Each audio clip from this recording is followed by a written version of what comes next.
My name is Joey. I was just a kid, maybe in 7th grade, when the scariest thing in my neighborhood happened. I lived in a sunny place called Clearwater, Florida. Our street had palm trees, little lizards everywhere, and old houses with big porches. But there was one house, one man, that always gave me the creeps. He lived 4 houses down from us. A man with short gray hair, big glasses, and the biggest smile I ever saw. But his smile wasn't happy. It was the kind of smile that made your stomach feel twisty and cold, like something was just wrong. My mom loves our country a lot. Our house looked like a flag had exploded inside it, red, white, and blue everywhere. We even had a giant bald eagle rug in the living room. My mom called it freedom decor. I didn't mind it. It made her happy. One hot summer afternoon, I was walking home from school, sweating through my backpack. That creepy neighbor, let's call him Mr. Grins, was sitting in a rusty lawn chair in his yard, just staring at the street. He waved when he saw me. I waved back because I'm polite, even when I'm scared. Then he said something strange. "Hey there, buddy," he called out. "I'm having a red, white, and blue sale in my backyard. Want to come see? Just for good kids like you." I stopped walking. My legs didn't want to move. A sale? In his backyard? He smiled wider, too wide. "Come on," he said. "Lots of cool stuff, just red, white, and blue." I told him I didn't have money, and that I'd go home to get some first. He nodded slowly and said, "I'll be waiting." But I didn't go get money. I ran straight to the house next door. My neighbor there was a big guy named Danny. He looked scary. He had tattoos all over his arms and a voice like thunder. But Danny was super nice and always watched out for me when my parents were gone. "Danny," I said out of breath, "that guy down the street just asked me to go in his backyard. He says he's selling stuff, red, white, and blue things." Danny's face went from calm to angry in a second. "Stay right here," he said. I followed close behind as Danny stormed down the sidewalk. His big boots boomed on the pavement. When we got to Mr. Grins' house, the man was still sitting there, still smiling. Danny didn't smile. He pointed to the backyard and said, "Show me." Mr. Grins blinked fast, like he didn't expect a grown-up to show up, but he stood up and walked to the backyard. Danny followed, and I peeked from behind. And guess what? There really was a bunch of red, white, and blue stuff back there. Flags, old toys, hats, even a weird clown costume with stars on it. Nothing was too fancy, but it was all strange. Like it didn't belong there. Like he put it all there just to trick someone. Danny looked around, arms crossed. "You got a permit for this?" he asked. Mr. Grins just shrugged. "Just cleaning out the garage," he said with a chuckle.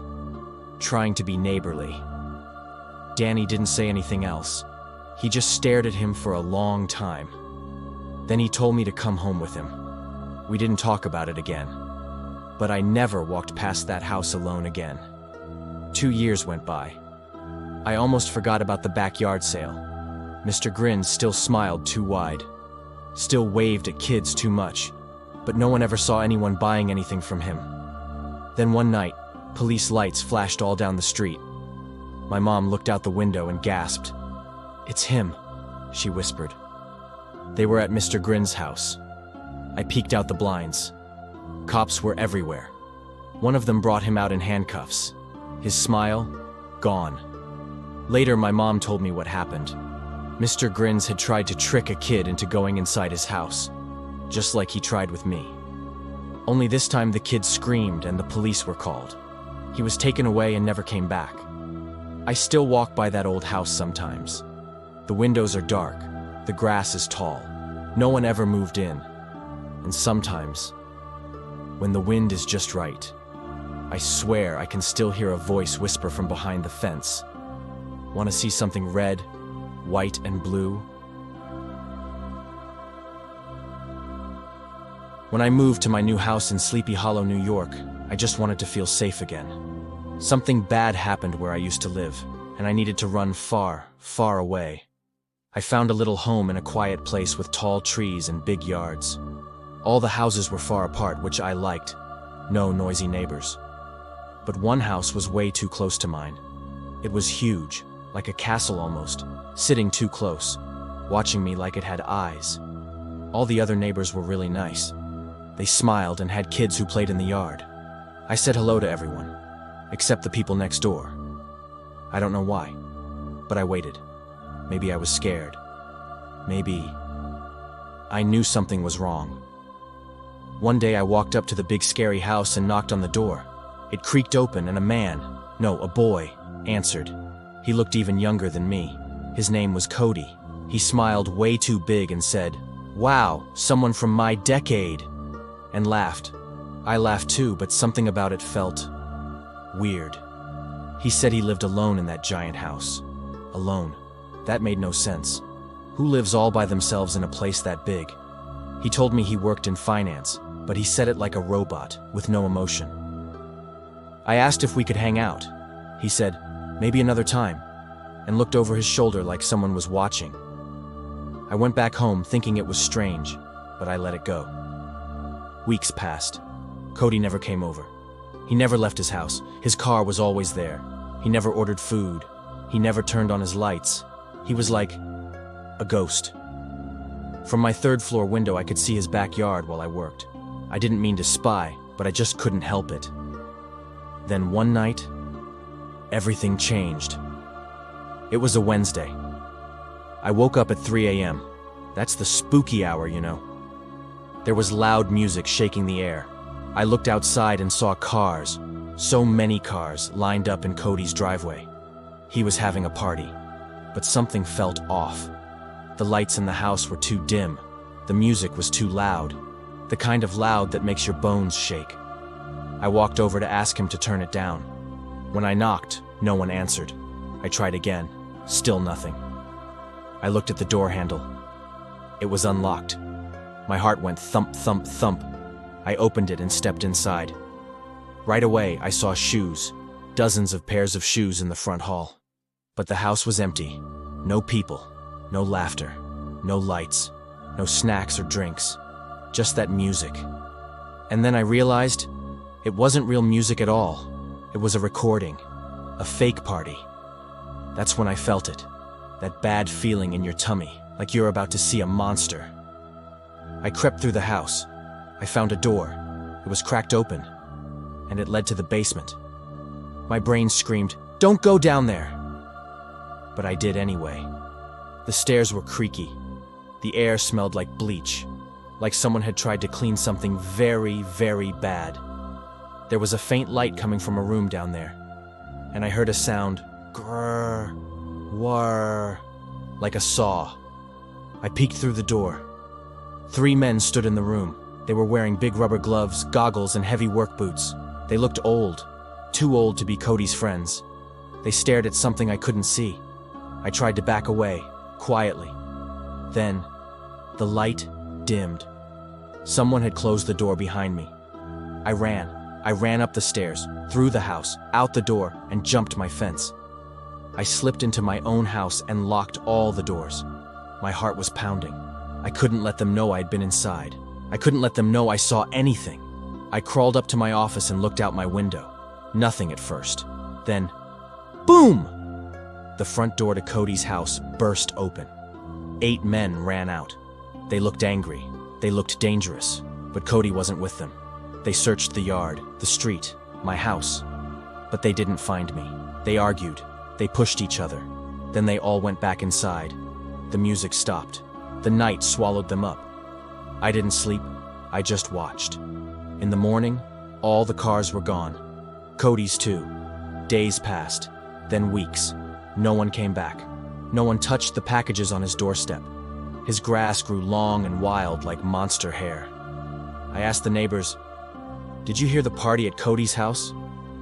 They all said, "What party?" They didn't hear anything. I think something very bad happened in that basement. Something nobody wants to talk about, and now Cody's gone. But I still watch his house every night. Because what if he comes back? I was a big kid, almost grown up, and I lived in a big old house in Boston, not far from Harvard University. The house was part of a co-op. which means a bunch of people all lived in different rooms and shared stuff like the kitchen and the laundry. Some were students, some were teachers, and some were just old. One of the houses nearby had a lady named Miss Marnie, but we didn't really call her that. Most people just whispered, her. I thought she was just quiet. She walked funny, like her back was made of bent sticks. Her hair was gray like spiderwebs, and her eyes didn't blink much. She never smiled, not even once. I saw her one day in the kitchen. She wasn't cooking, she wasn't eating, she wasn't even talking. She just stood there, staring, not at the food, not at the stove, at us. It felt like she was looking only at me. Later that week, I looked out my bedroom window to check the weather, and there she was again. But this time she was standing in the middle of the road, not the sidewalk. The wind was cold, and she didn't have a jacket. She was just looking up, straight at my window. I tried to be nice. I waved, but that was a big mistake. She didn't wave back. She jumped up and down, like a frog, and then ran to her house. Fast. Her face had a weird look, like she was happy. I didn't feel happy at all. My tummy got twisty, because now she knew where my room was. I asked someone, "Who is that lady?" They told me she'd always been there, that I should just ignore her, but I couldn't. Then one night I opened my door to go to the bathroom, and boom, she was right there, standing in the hallway, in the dark, right in front of my door. I jumped and made a little scream, but she didn't move fast like a person would. She just turned around and walked away. No sound, like a ghost. Other weird things started happening. My room key went missing. I always locked my door before bed, because I wanted to feel safe, but now I couldn't. Then came the worst night. It was really late. The moon was hiding. The house was quiet. I woke up and didn't know why. Then I heard it. Bump, bump, bump. It was coming from my closet. It sounded like something was moving in there, like a little animal or a person. I wasn't scared yet. Not really. I got up, slow and quiet, and walked to the closet. My hands were shaking. I grabbed the knob, took a deep breath. Whoosh! I opened it fast and screamed. She was in there. Miss Marnie. She had one of my ties around her neck and a big, shiny knife in her hand. Her eyes were wide, too wide, like dinner plates, like she hadn't blinked in years. She jumped at me. The knife came out fast. I screamed again, this time real. I grabbed her arms and wrestled her to the floor. She was small, but she scratched and kicked and made these terrible sounds. I screamed, "Help! Help!" And finally, some people in the house came running. My friend Ben helped me hold her down until the police came. Her mouth was open, but she didn't say anything, just stared and breathed real slow. The police found my key in her pocket. Later, we found out the truth. She wasn't a student. She wasn't a teacher. She wasn't even supposed to be living there. She was the property manager's sister. He let her stay in an empty room because she had problems. Big problems. He didn't help her. He just hid her. He got in big trouble. She went away somewhere safe, I hope. But even now, I don't sleep with the closet closed. I always leave it open, just in case. Because I don't know why she liked me. I don't know what she wanted. But she waited until night. She hid in the dark. She watched me. And she almost got me. I'm almost done with school now. And I like Boston.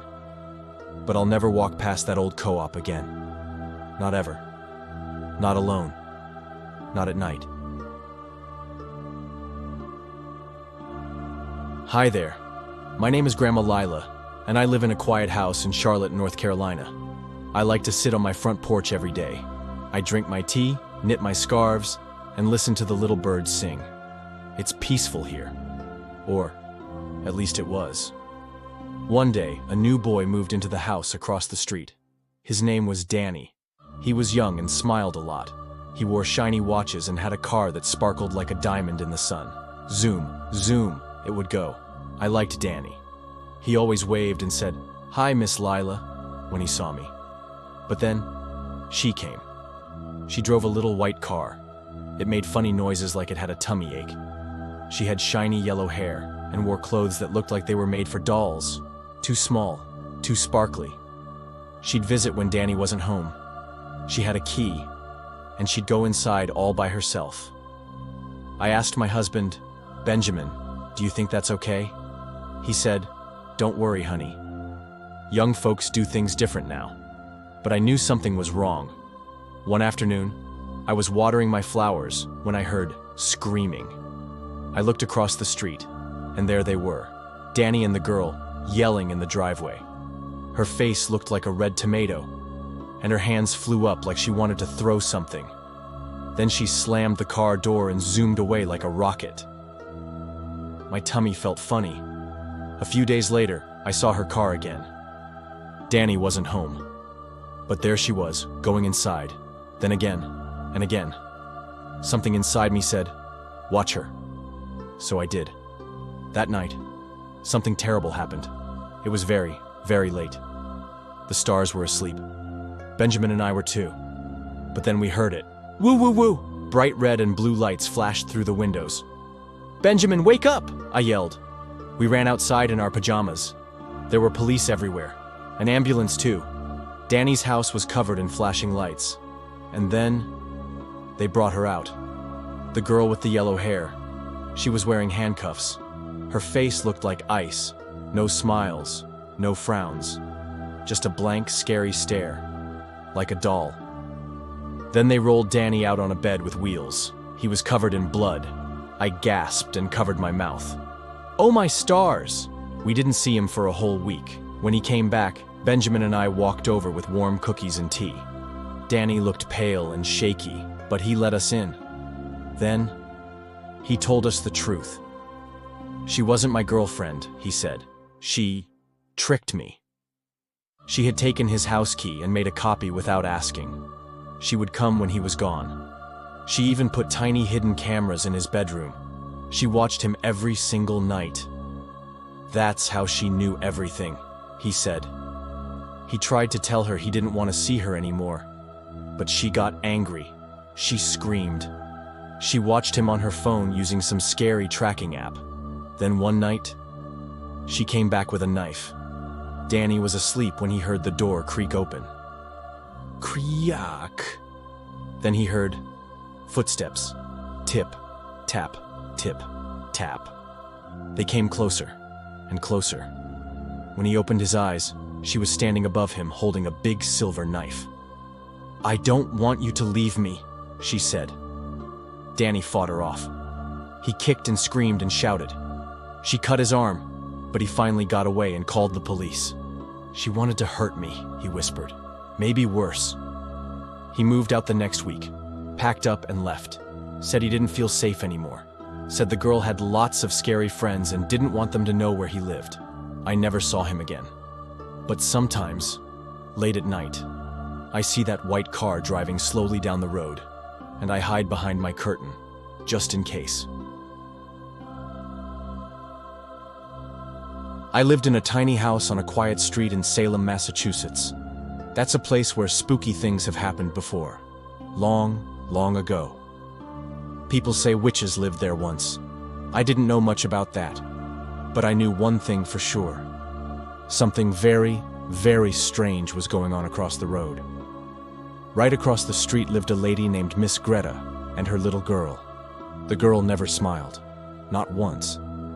And Miss Greta, well, she was the strangest grown-up I'd ever seen. Every single morning, when the sky was still gray and the birds hadn't even started chirping yet, I would peek through my curtains, and I'd see her. Miss Greta, all hunched and bony, carrying 2 huge bags as big as monsters. They were stuffed and heavy, and she dragged them down the street, her shoes scraping on the sidewalk. Scritch, scratch, thump, scritch. Then, in the evening, she'd come back, dragging those same bags again. And guess what? She did this every day. One time I whispered to my teddy bear, "How can one lady and a little girl make so much laundry?" But my teddy didn't answer. He was too scared. I asked Mommy once, "Why does Miss Greta carry those big bags every day?" Mommy just said, "Some people do things differently, honey." But I knew there was more to it. Because sometimes, when the wind blew, I swear I heard the bags whispering. Not like clothes rustling. More like, "Let me out." One night, I stayed up very, very late. I didn't mean to, but I had a bad dream about ghosts eating toast. I looked outside my window, and I saw her. Miss Greta was standing in the middle of the street, but this time, the bags were open, and something was moving inside. My heart said thump, thump, thump. I hid under my blanket and waited for morning. The next day I asked Mommy again, and this time she told me the truth. Miss Greta, Mommy said softly, came from a very scary place a long time ago. She had to run away from very bad people. She was so scared that if she ever left her house without her clothes, those bad people would sneak in and steal everything. I blinked. So, she takes all her clothes with her? Mommy nodded. Every single time. But my little kid brain thought something didn't make sense. I mean, she could just lock her door, right? Why carry everything, everywhere? Then, I got brave. I watched from behind the bushes. I waited until Miss Greta left with her bags. Then I tiptoed across the road. I snuck up to her front porch. The house was so quiet. Too quiet. I peeked through the window, and what I saw made my tummy feel like jelly. Inside the house, there was nothing. No couch, no bed, no pictures, no lamps. Just a chair, one chair, and something was sitting in it. Something wrapped in a dusty blanket. It had a tiny hand, like a doll, but the fingers were too long. It waved at me. I ran. That night I had the scariest dream of all. I dreamed Miss Greta opened her bags, and inside weren't clothes. They were people. Tiny, squished-up people with big, blinking eyes. They looked just like me. They whispered, "She never lets us go." When I woke up, I was breathing really fast. I looked out my window. She was standing there again. But this time, she was looking right at me, and her bags were moving. That was the last night I ever looked out my window again. Mommy said Miss Greta moved away a few weeks later. She didn't say goodbye. She just left, took her bags and walked off into the fog.